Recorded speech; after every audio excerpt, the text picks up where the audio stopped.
এখানে যে ছাগলগুলো দেখতে পাচ্ছেন সবগুলো ছাগল একদম ছাড়া অবস্থা রয়েছে। এই ছাগলগুলো সাধারণত কোনো খাবার দেওয়া হয় না, প্রাকৃতিক পরিবেশে যে খাবারগুলো থাকে ওই খাবারগুলো খেয়ে ছাগলগুলো বেঁচে থাকে। আমরা সাধারণত যে খামার দিকে তাকালে ছাগলগুলো দেখতে পাই, ছাগলগুলো সাধারণত ঘাস কাটতে হয় এবং ভুসি গম এগুলো খাওয়াতে হয়, কিন্তু এই ছাগলগুলোকে কোনো ভুসি গম কোনো প্রকার খাদ্য লাগে না। আপনারা দেখতে পাচ্ছেন যে সরাসরি এই ছাগলগুলো কি খাচ্ছে, সরাসরি ঘাস খাচ্ছে। ঘাসগুলো কত ছোট, এগুলোকে আমরা সাধারণত ঘাস বলি না, এগুলোকে আমরা বলে থাকি উড়ি। আমাদের পাশে এগুলোকে আমরা উড়ি বলে থাকি। এগুলো খেয়ে ছাগলগুলো বেঁচে থাকে।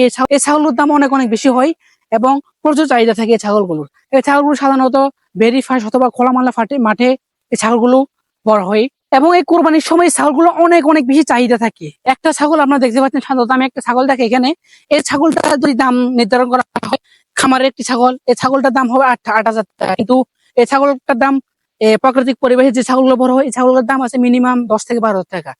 ফ্রিতে ফেলা হয় এর ফলে দাম বেশি, কারণ এই ছাগলের সুস্বাদু এবং মাংস খুবই ভালো এবং প্রকৃতিক পরিবেশে বড় হয় সে কারণে।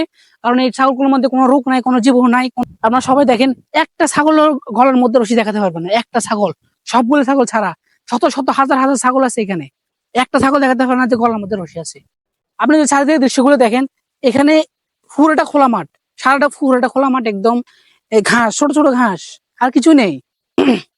কিছুক্ষণ পরে সূর্য ডুবে যাবে, এরপর ছাগলগুলো তার নিজ গন্তব্যে চলে যাবে সরাসরি। ছাগলগুলোকে নিয়ে আসার জন্য কেউ আসবে না এখানে।